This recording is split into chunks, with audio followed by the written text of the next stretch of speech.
Hi guys, Dahlia here, welcome to my channel. 3 months ago I uploaded the 2-part introduction to this series and I was met with a lot of supportive messages.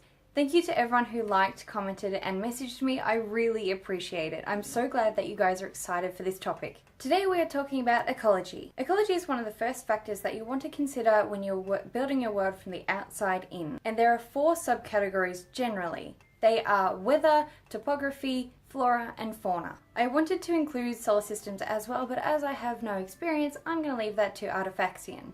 If you haven't seen his videos, I highly recommend them. He talks about anything from creating a moon to how language changes in different areas. I'm excited about this subject, so let's get into it.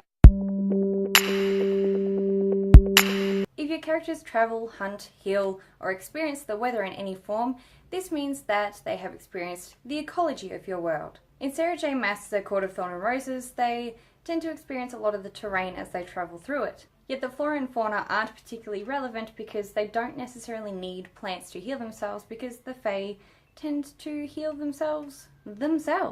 Yet the weather and ocean play a huge part in a perfect storm, and the terrain just doesn't really exist because, well, the ship is on the ocean. As I stated before, 4 subcategories should be taken into account when building the world outside in, and the first one is weather. Weather covers a wide range of subjects, one of which are seasons. Seasons are also affected by the solar system and human interaction, and generally Earth has 4 major seasons, which is summer, autumn, winter and spring. However, each culture has their own ideas. Some Indigenous Australians recognise only 3, while others recognise 6 seasons. Seasons determine the growth of flora, the behaviours of fauna and a variety of other things. So they're kind of a big deal.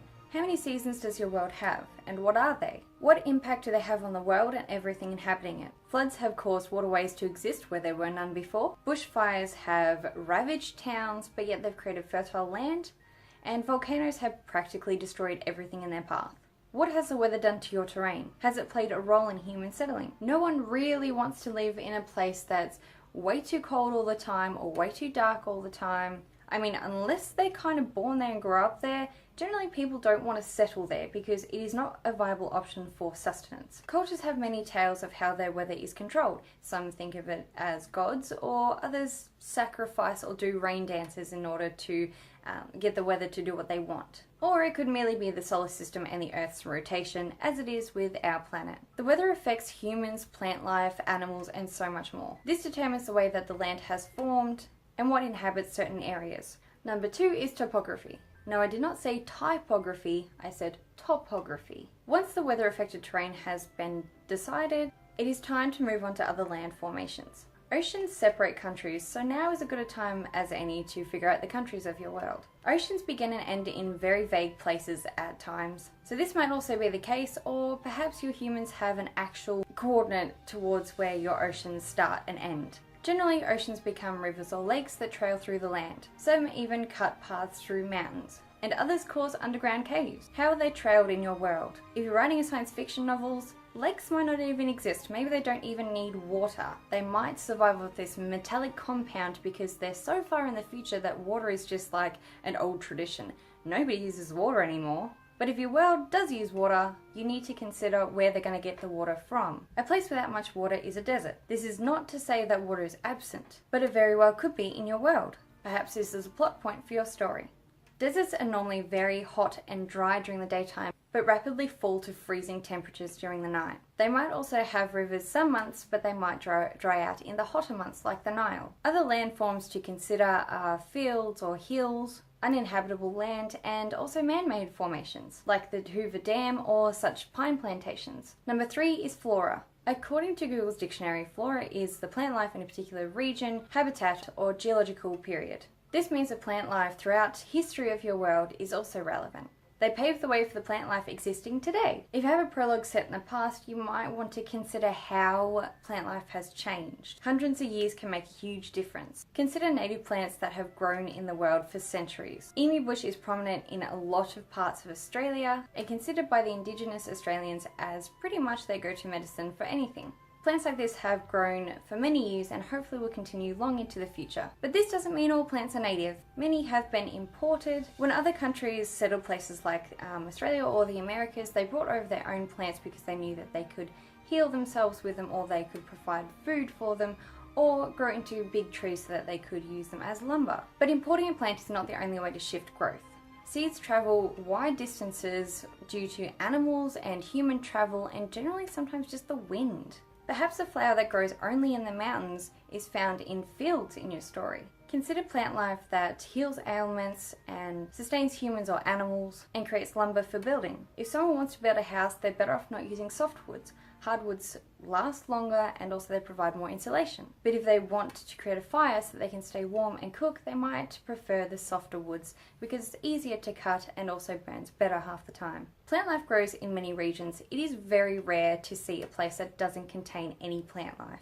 Now you have to consider where your plant life will grow. If your world is similar to Earth's, then cacti might only thrive in the desert. Fruit trees might grow only in humid areas, and fickle roses might do better inside, or on lush green soil. How does climate affect your plants? Do they drop their leaves in autumn, or perhaps they die off in summer? If a healing plant dies off in summer, then perhaps your people collect it and dry it or turn it into tinctures so that they might have it all year round. You can probably see how this balloons out quickly.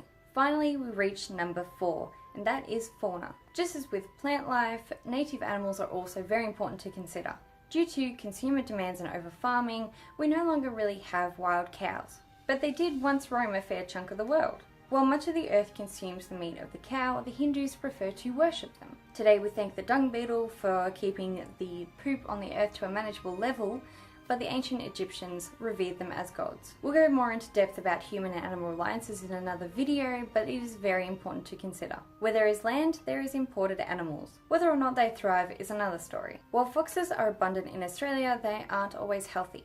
When convicts came to Australia, their commanders brought over foxes and rabbits so that they could hunt, because that was their pastime in England. Nowadays, both rabbits and foxes destroy a huge portion of crops and also the native plant life, and they disrupt the native animals. So Australians like to hunt them. But this is not the only way that animals turn up into areas that they're uncommon in. Just as many cultures did, animals like to migrate too.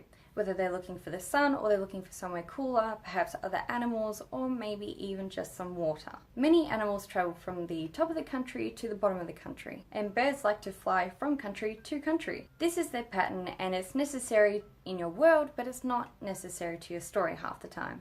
Our friendly and loving domesticated dog and also pigs were once wild. It stands to reason that your people should have pets too, whether they are cuddle buddies or farmhands. On the opposite end of the scale, your people will probably also consume animal products. What animals provide sustenance from their meat or other sources? Goat meat is consumed and so is their milk, but the milk is also used for rashes and sensitive skin, and their skin is also used for leather products. As you can probably tell, the ecology of your world can impact your characters and your story in a huge way. Your characters wear clothes. It is a good chance that they might wear wool, which comes from a product of sheep, or they might use leather, which comes from cows or pigs or goats, etc. But if the ecology does not impact your story, it is a good thing to know anyway, because this helps you to understand your world and write it, well. People will believe that your world and your characters actually exist. So that concludes the first video on creating a world series. If you have any questions or want me to cover a specific topic, please drop a comment below. If you'd like to follow me on other platforms, then see the information listed in the description bar. You can find me on Instagram, Facebook, Twitter, and Tumblr. I post videos every Thursday and tags every other Wednesday. So subscribe and hit that little bell if you want to be notified. Thank you for joining me today, and I'll see you next time. Bye!